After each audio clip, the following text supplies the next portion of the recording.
Okay, hello everybody. Thank you for being here.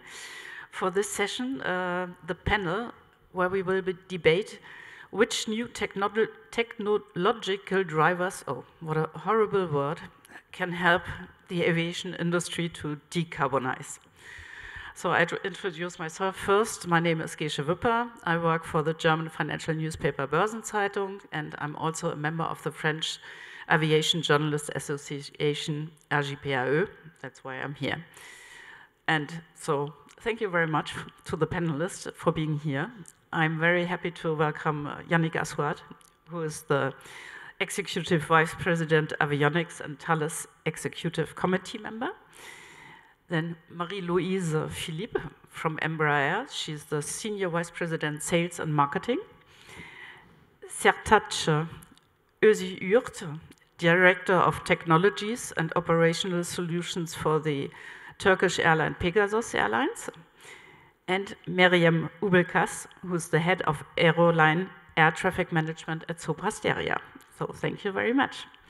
So let's start and give a little overview. What are the problems today, the main operational problems and challenges the aviation industry is facing and which are impacting the environment? So Yannick, can you give us a little overview, please? Yes, so there are mainly three levers to decarbonize the civil aviation. One is the SAF, the Sustainable Aviation Fuel. It won't be the topic of this panel.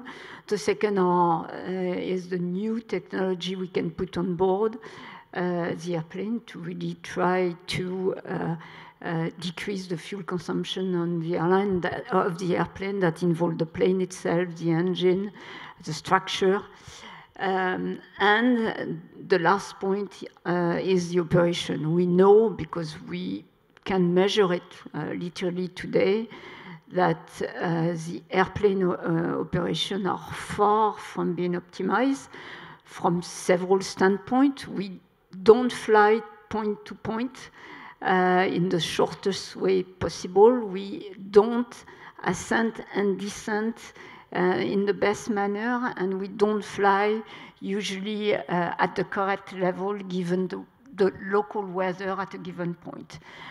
So all of that involved to be solved.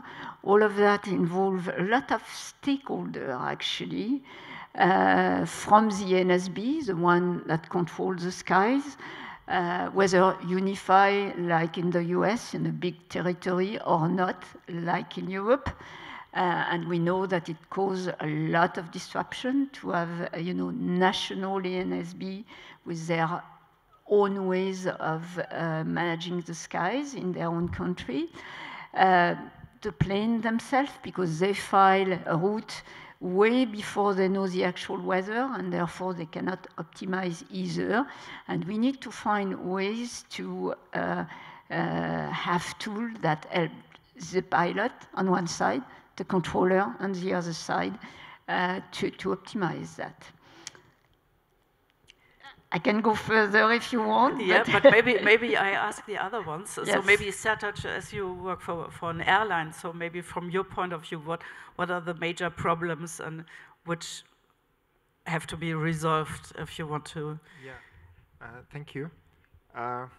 Actually, from the airline perspective, aviation is under pressure from all sides.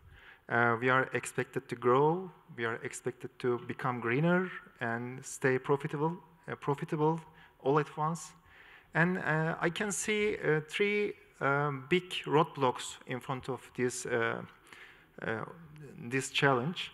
And the first one is legacy systems. And the fragmented legacy systems don't talk each other well. So it prevents collaboration of airlines and airports and ATCs. The second one is data itself. Data is fragmented, and decisions are made with incomplete information, and that causes delays and inefficiencies and of course, more fuel burn. The last one, the third one is congestion. Of course, there is congestion in major hubs, and it's really getting harder and harder to operate in these hubs for airlines on time. So, which in turn lead us to lead to passenger dissatisfaction and improve and increase fuel burn as well. And Meriem, what? Yes, you will find many links between what Yannick and what research. I'm trying to pronounce it the right way. So yeah, maybe to illustrate with some figures these kind of challenges and complete what specifically what Yannick said. Number of flights, for example, in months of May this year reached 100% versus 2019 traffic, which is 5% more than 2024, and on year to date is 4% more. And this is the trend we are expecting for the next 10 years. So it joins the traffic growth that will be coming. All this, of course, is linked with the decarbonization and the efficiency that we need to recover, I would say. Delays, or I'd like more to talk about punctuality. Some figures again, more about, for example, arrivals. Yesterday, for example, it was 80% of the flights that are punctual, and on departures, only 75. So we can see the gap that we need to reach, a huge gap to reach and reduce the delays. I'd like more to talk about punctuality rather than delays, because it's kind of the objective to achieve rather than negative thing to reduce. It's better than the years before, just to note, but the path is still long. The main reasons are more about capacity limitations, either in HR resources and infrastructures, runways, etc., and also linked with the obsolescence of the systems. And somehow those that are not anymore obsolescent are now in some profound modernization and transformation. This takes some time, so disturbing, I would say, the traffic and creating delays. And of course, the geopolitical situation as well. It's pushing for less predictability, less flexibility, and not enough time to react. So it means that aviation and the air traffic management and the operational part of it, ANSPs, as you talked about, are facing these. Space availability is complicated. It was already a scarce resource, and it's getting more and more scarce. Traffic growth, we said it, and environment impact, especially CO2 and non-CO2 emissions, that needs to be taken into account in the decision making. And I'd like just to end with 2 points. This being said, I think that there are two things, in my view, that there's no choice with them. Aviation is crucial, is needed, because it's interconnecting everybody. So there is no option to say we'll do without. And the second one, there is no option either to say, okay, we'll let it go like it is. Yeah, Marie-Louise, from Embraer's point of view. Yeah, from a manufacturer's point of view, I mean, if we look at the status quo of fleets worldwide, we only see about today 30% of fleets being in the latest generation, so the most fuel efficient and emission efficient aircraft out flying.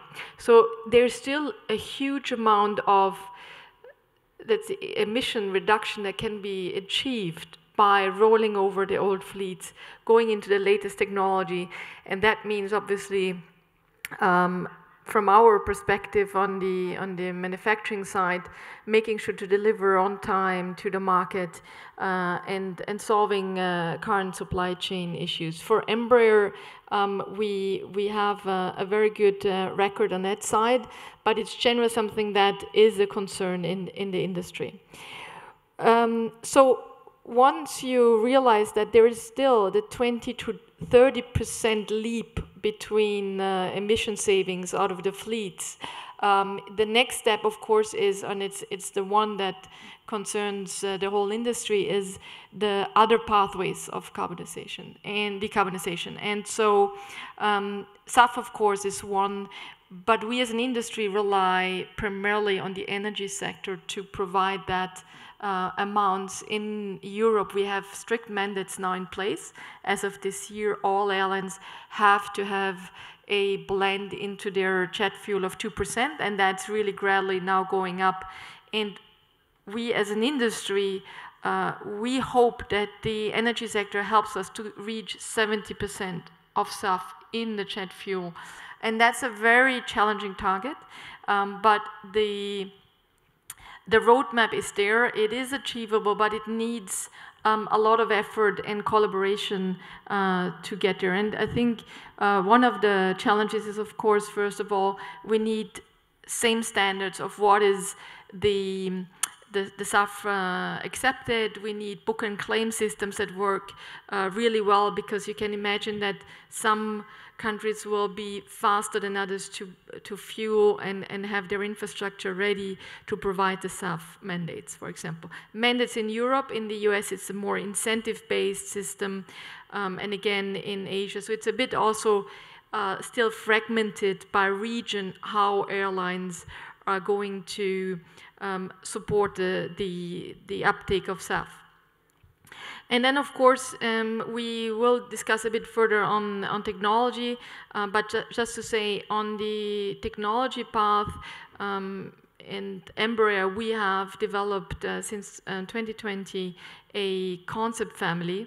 This concept family is based on 3 technology paths, and these are long-term paths going well into the next decade and beyond to support the 2050 decarbonization target that we have as an industry.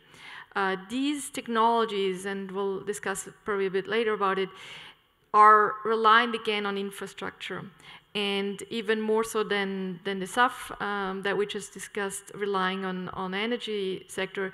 It's going beyond, meaning we need airport infrastructure, air traffic management systems being aligned on how to ensure that the whole system is ready for the next big leap. But before this next generation of aircraft are coming, there are new technologies which could already help. And I think Embraer presented last year during the Farnborough Air Show a new takeoff system which is called E2TS. Yes. Oh la la, another challenging word, which stands for Embraer Enhanced Takeoff System. Yeah. So how can it help airlines to be more efficient? Yeah, so this system will come to the market by end of next year, and it's kind of revolutionary in the industry. So it's a cockpit automation system, and will help the pilots on an automated takeoff. While the industry is used to autopilot systems during cruise and also during landing, that's very well known already. It's a first in the commercial aviation world to bring in a fully automated takeoff system.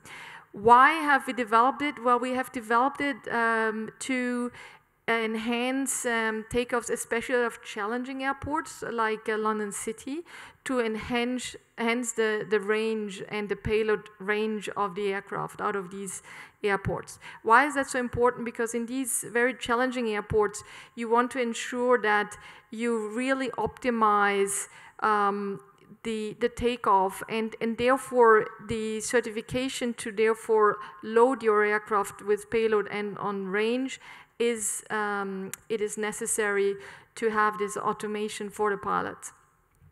And we have, again, I'd say automation is something that is more and more coming into the cockpit, and has been there, but will come more and more into the cockpit to support pilots in their operations. And I think this system is, as I said, will come into operation next year. And I think it's really a fantastic testament that we will see more and more technology coming into the cockpit that helps the crew in challenging environments, especially. Yeah, I think Thales developed quite some technologies as well. So you're very right.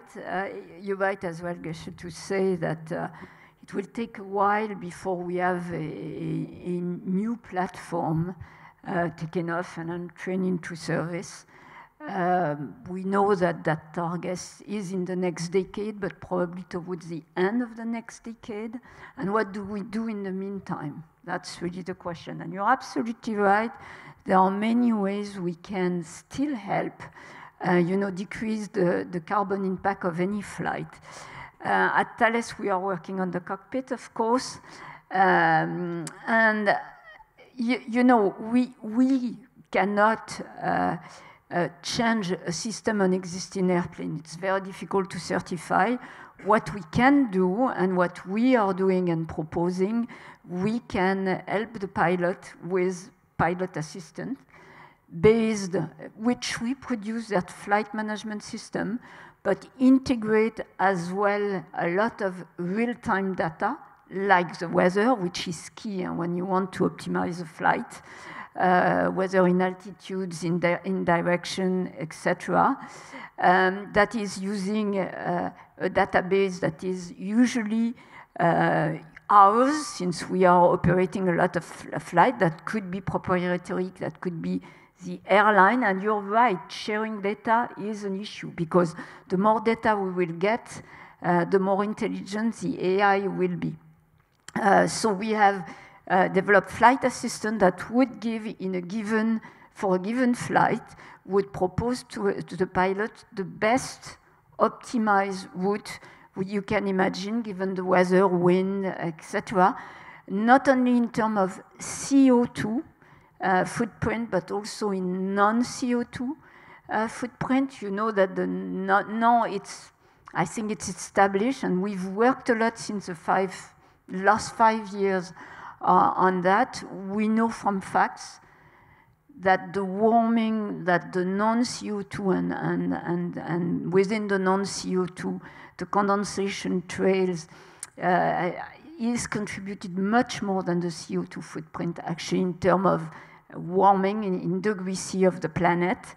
So we have to avoid the most impactful condensation trail. So we can also do that with a pilot assistant, given the right altitude at which you will not have any contrail formation. So clearly we can do that.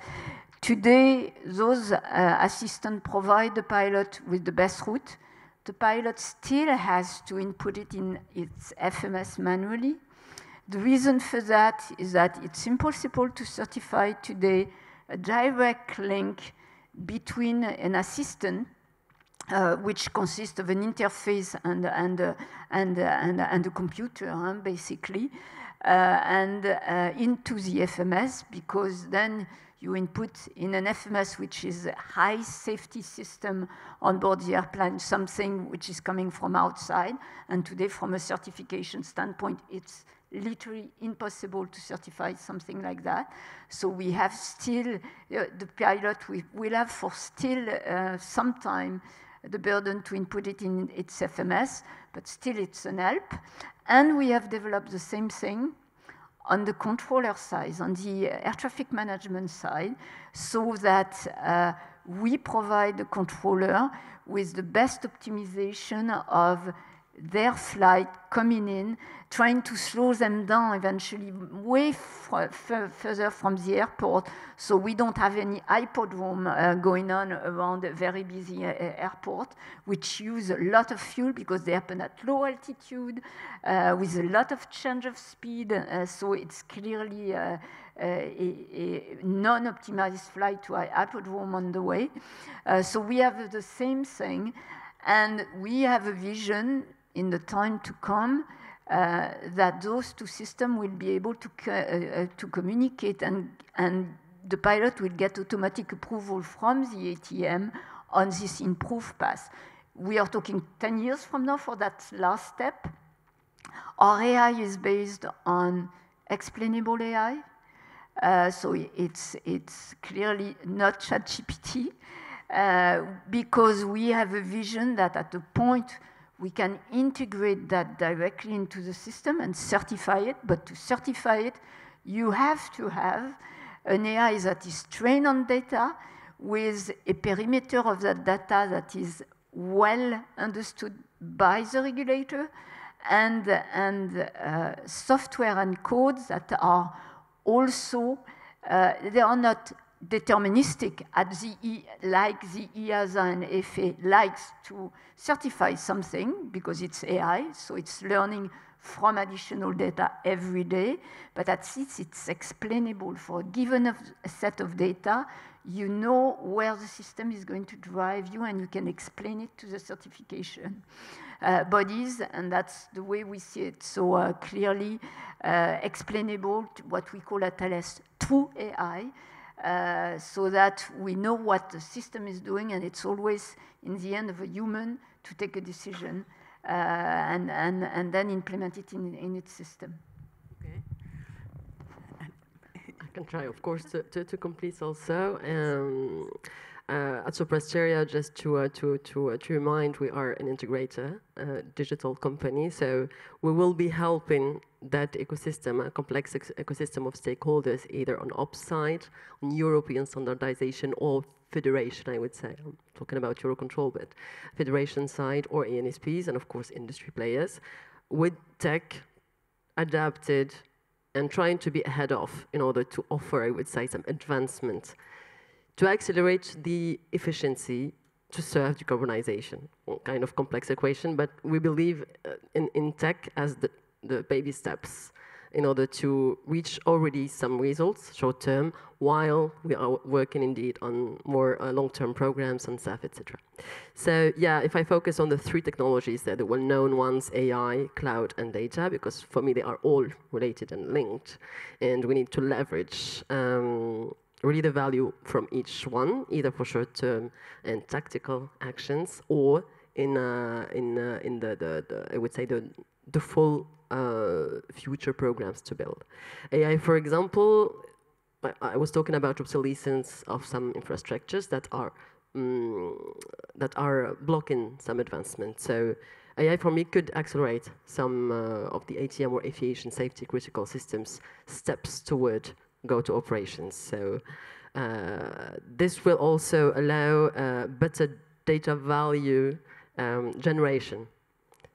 AI serves to that, and it can be offline without looking for the certification levels, etc. It's already something that we can learn from, and of course, better make decisions based on that. We have an amount of data which is diverse, complete, with all the situations, with the weather problems, all we can observe. It needs, of course, an openness between stakeholders to put on the table this data, to learn from it.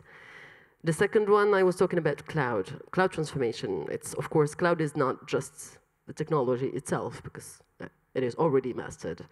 It's the path to support the ecosystem, to leverage the benefit from what is on top of the cloud itself, the operating models, etc., in order to reduce the impact of dependency from infrastructures and complex systems, to ease at least, not increase, but to ease at least the interoperability that is needed, either for airlines or for all the industry players and manufacturers as well. Even, of course, the service provision, because I was talking about the shift that is needed. I think that this is one of the technologies that can leverage that and help with more modularity in order to use what we need. And this is, for me, it's not just decarbonization, it's more, I would say, pragmatism in the use of resources that are scarce, and we need to integrate that. And of course, data from the governance to analytics. This is something that we help with as well. Again, for decision making, for predictability, for prevention, for surveillance, and for post-ops analysis, because usually we forget about the end of the continuous improvement wheel. So I think that in short term, we use these technologies for that mainly. You said it will take some time for the certification, and how long do you think, or when do you think You know, we are discussing with EASA, mainly being based in Europe. You know, they are just opening to the idea of AI in a cockpit or AI in ATM, the same thing. Because now you know that in Europe, ATM will need to be certified by EASA. So it's new, but it's going to be big. So clearly, when something is not deterministic at EASA, it's complicated. Nonetheless, they are now looking at what we do. You know, the code we are using, the way we are architecting the system, and they are opening up, but it will take, I would say, at least towards the beginning of next decade to be able to certify that in a safety critical system like an ATM and a system on board an airplane. I wanted to add something, one technology we did not discuss, which is absolutely compulsory, because you're right, to get real-time data, you need connectivity. Connectivity means possible threat of intrusion, and therefore you need really very strong cyber security gateway to make sure that you protect the airplane, which is clearly the object to be secured in our ecosystem, and it's need to be the hardware needs to be cyber secure, and the software needs to be cyber secure. And one more problem that we have with EASA is that a cyber secured system on board an airplane needs to be certified, clearly. But a cyber security software needs to evolve with threat.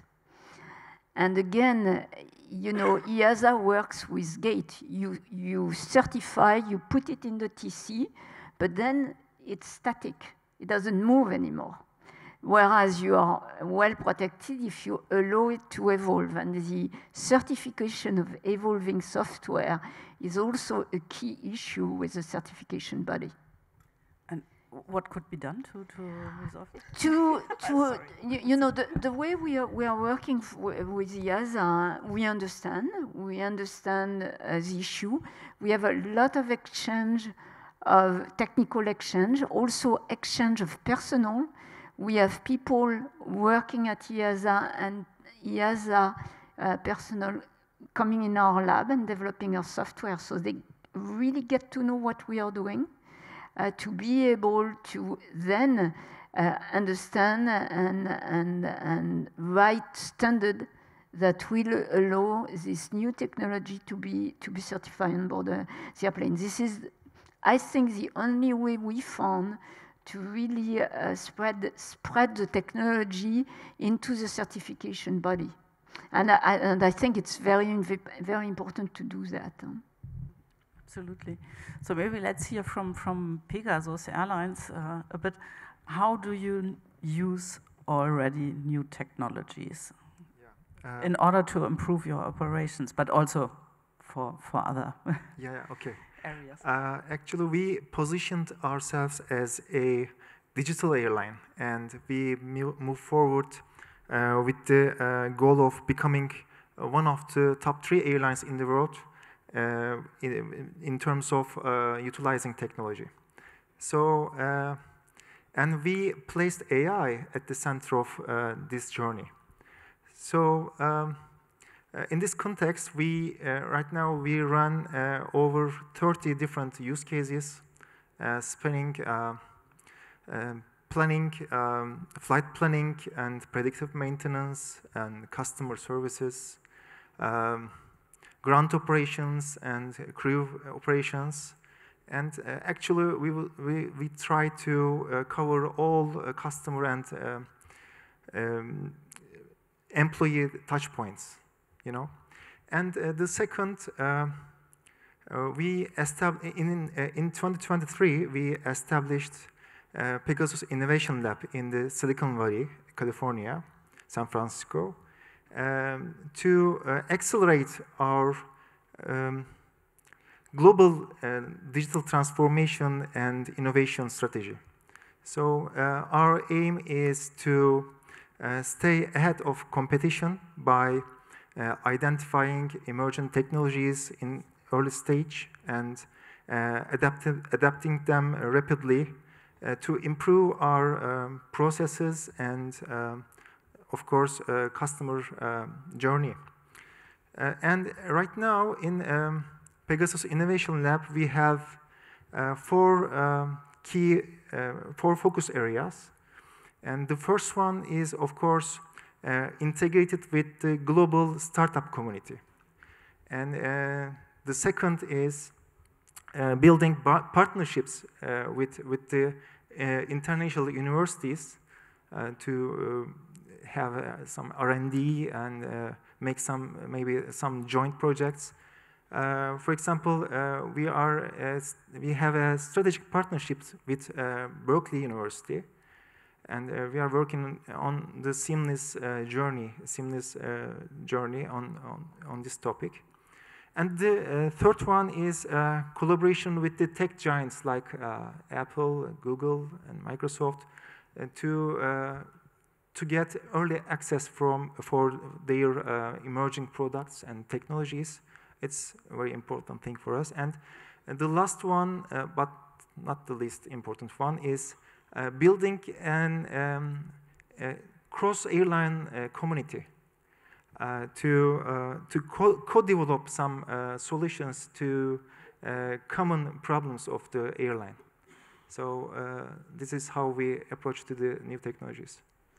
And do you know, are there any other airlines who have something similar? And are there other airlines which you are already working on together with what you said on the last point?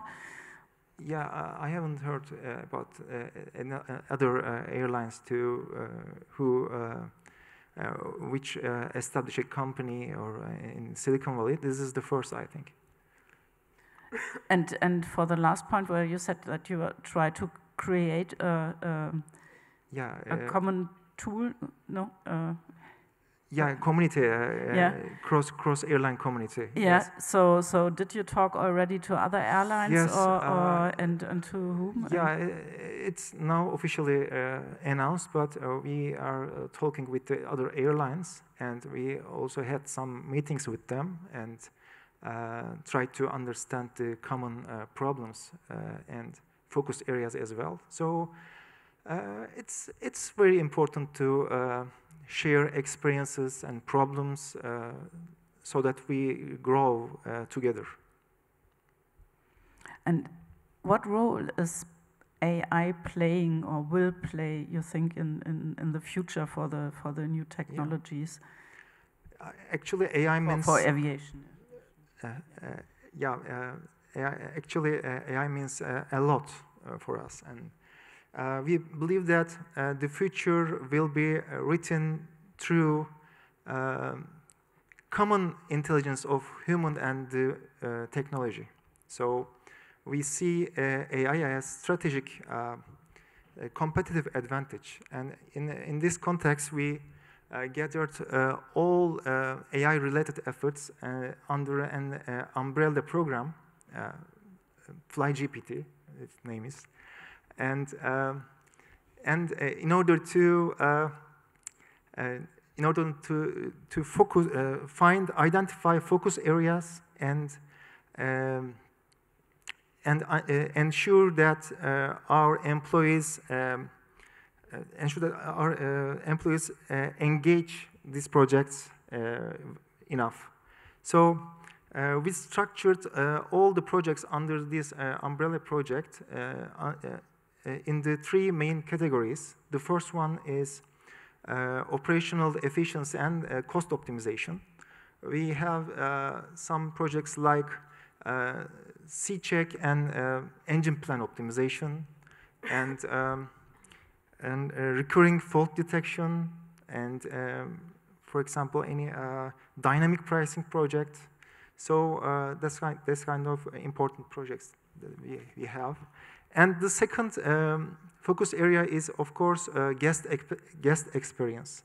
And we have some projects like we have AI-powered virtual assistant, Flybot, its name is, and which can handle two complex scenarios. For example, rebooking and planning, full trip planning, and our customers are very happy right now for this chatbot or voice assistant, and customer satisfaction is right now up 98%. And I can talk about another interesting project, AI Captain announcement. And in this project, we have an AI-powered voice technology, and we are cloning captain's voice and deliver announcement to passengers on native languages. And we are now using it in the Spain and Russia and Gulf countries. So it is very beneficial for them, for our passengers. And the last focus point is employee engagement and productivity. So in this section, we have various virtual assistants for different personas, for different roles, in order to increase efficiency and to save time and improve productivity.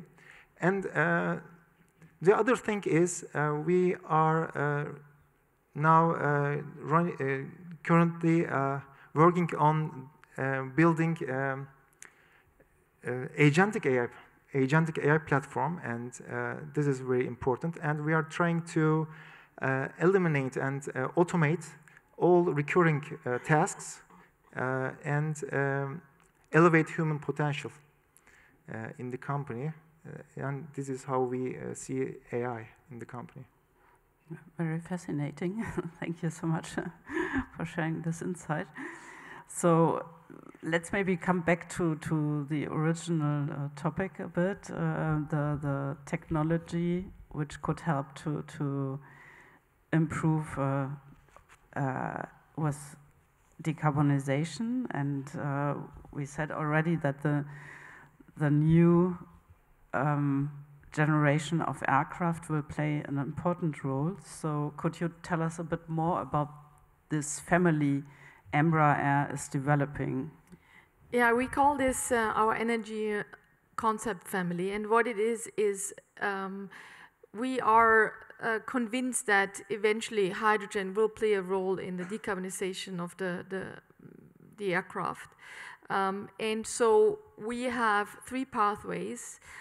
We have engaged with the market on trying to figure out what are the needs, because the reality is that today, if we look at the three pathways, the pure electric or hybrid electric aircraft platforms will be relatively small with a small range.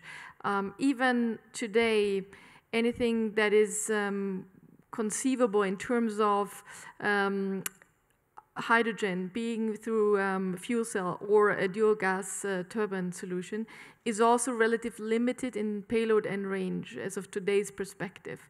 So it's first targeting regional aviation.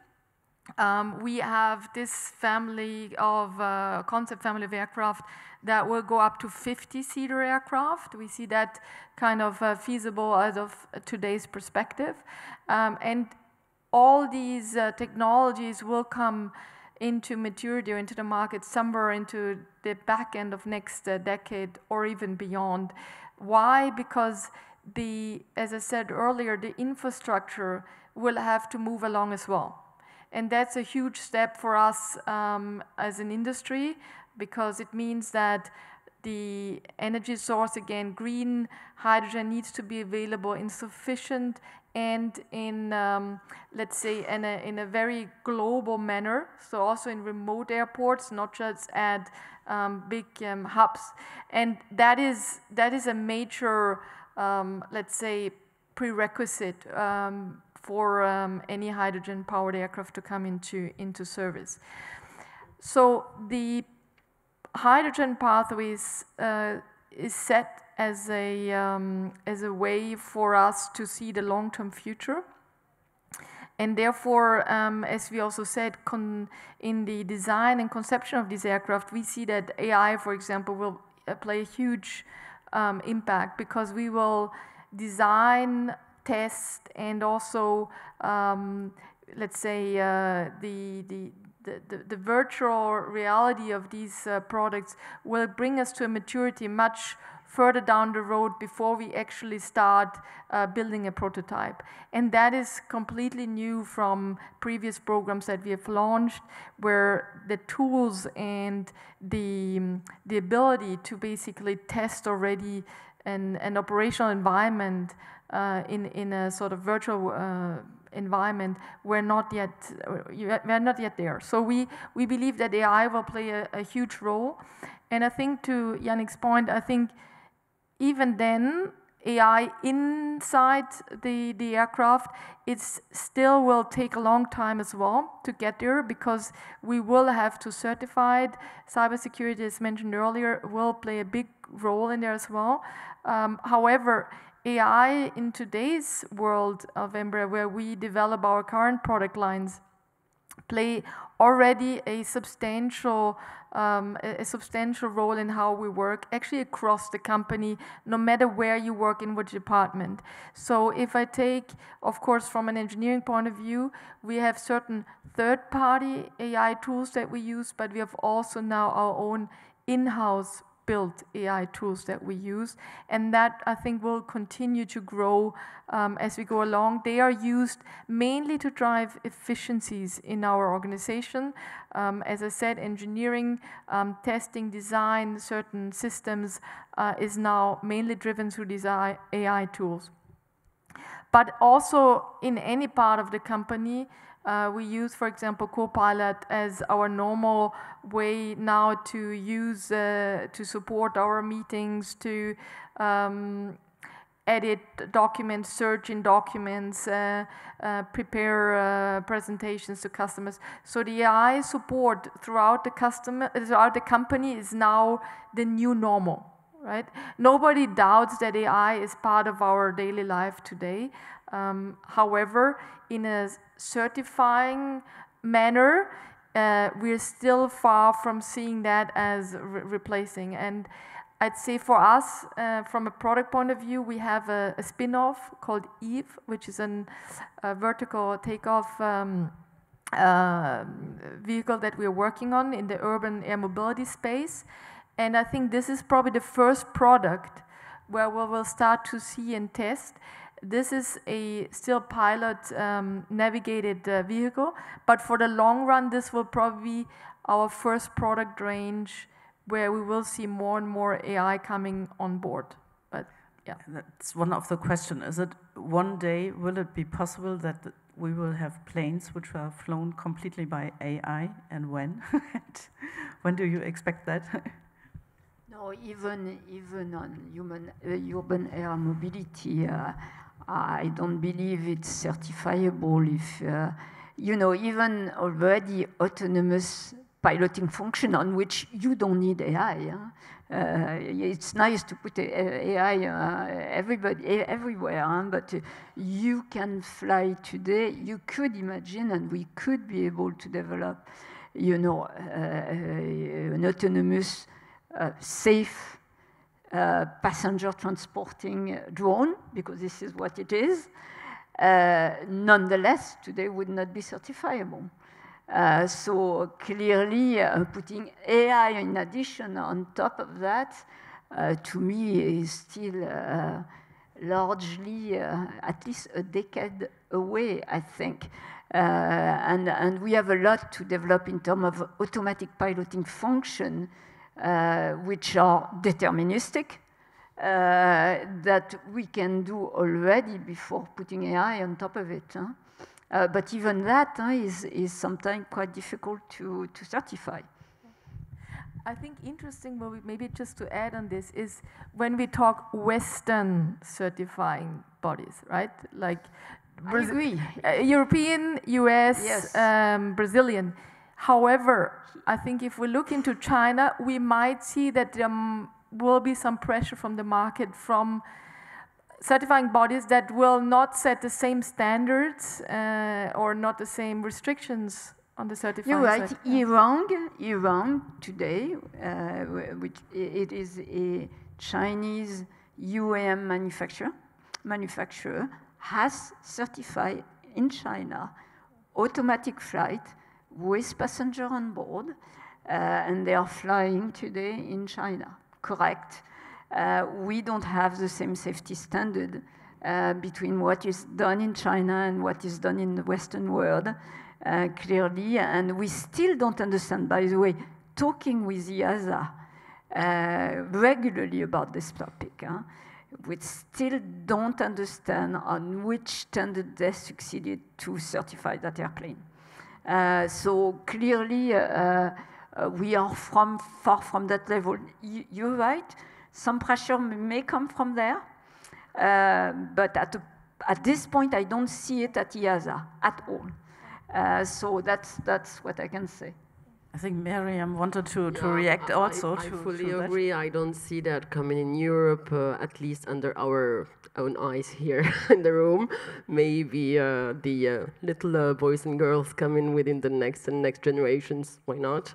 I don't see it like that. But if I may add something, without stopping ourselves saying, okay, we need to move on.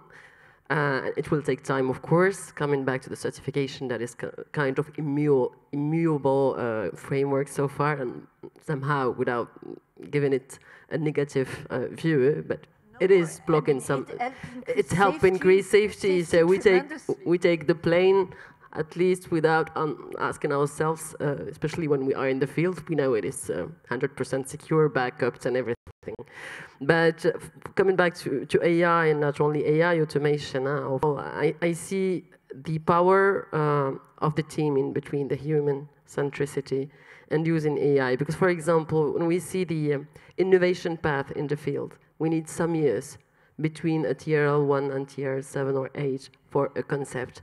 I see really a power of AI accelerating already the innovation part, because data will be processed more efficiently, faster, etc. Why not taking the advantage already of that? And I see that as well helping, accelerating, and bringing some agility to the certification way of doing. We are trying to work with EASA, for example, on helping them setting up GenAI, specific GenAI, not the open ChatGPT for the internet, of course, to help them certify quickly, because the documents are the same almost, and the new concepts can require some more effort, human effort, expertise effort. But why spending some time on, I don't know, small functions that have been changing, etc. So yeah, gaining some time there, thanks to technology, to focus on the, I would say, the future of certification of AI or automation or autonomous vehicles, etc.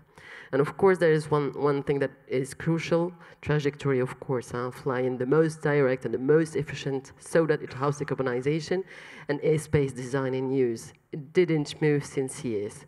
And it's not about certification for that one. So we have a lever there. And for example, in Sopra Steria, we're working with Eurocontrol to help them more dynamically, and thanks to AI and learning, designing the airspace, especially cooperation between civil and military, especially within nowadays situation. So yeah, I don't believe we will see AI making us fly before a car, at least. But let's see. Yeah, you already said that this is one of the things you are working on, and maybe the clock is ticking. It's quite late, so maybe just a short conclusion. What are for you, just one answer, maybe the most promising technologies, new technologies, which will help to decarbonize? You know, it's computed, it's SAF, and it's not difficult per se. It's just investment and cost to the airline. One can hope that with volume, cost will decrease, and therefore we may end up more or less at the cost of kerosene today. But clearly, you know, in all the computation we make in the civil aviation research body in France that I'm heading, you know, 60% of the decarbonation will come from SAF. Then roughly 30% will come from new generation of airplane. 10% will come from optimizing the operation. And then you have the non-CO2 effect that globally today is more impactful on the warming of Earth than the CO2 of aviation, which is roughly 2.5% of the global CO2 emission of the human activity on Earth. So clearly, now it's scientifically established that the non-CO2 effect represents probably more warning effect than those 2.5%. Sertaç? Okay, actually, we are living in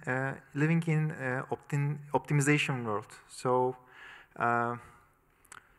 and processing powers are increasing, and AI will help to optimize and optimize to in disruption especially. So it will help to decarbonizing. Yeah, I would just say we have today means at hand already to accelerate. As I said, only about 30% of the aircraft have that leap of minus 30% of emissions. 80% of emissions come from wide-body operations. I think it's key, in particular for these operations, to look into more and more self-uptake, but also ways to go against control and their negative impact. So that's really key, and to look at it holistically. I think as an industry linked obviously to sometimes regional and nationalistic policies, in the end, we need to look at it as one target, which is 2050. And in order to get there, we need to collaborate and make sure we all go holistically in the right way. And bodies like IATA and associations are pushing. Therefore, we know now our roadmap for the industry, which is really key. And we need to collaborate more to make that happen. And ATM is just one of these great examples in Europe where we could make it happen if all the states get together and say, we actually come together now and get rid of all the restrictions and organize our airspace. You want to add something? Yes, maybe 3 words. Data platforms to help collaboration, sponsorship. And if you have 2 minutes, you can try Flying Green, Eurocontrol, data platform that we help them develop in order to support decarbonization paths definition decisions with scientific models, with financial data, so that each organization, whatever the role is, can build on a real concrete roadmap. That's it. Okay. Thank you very much. I think we could have gone on with the discussion because it's really fascinating. So thank you.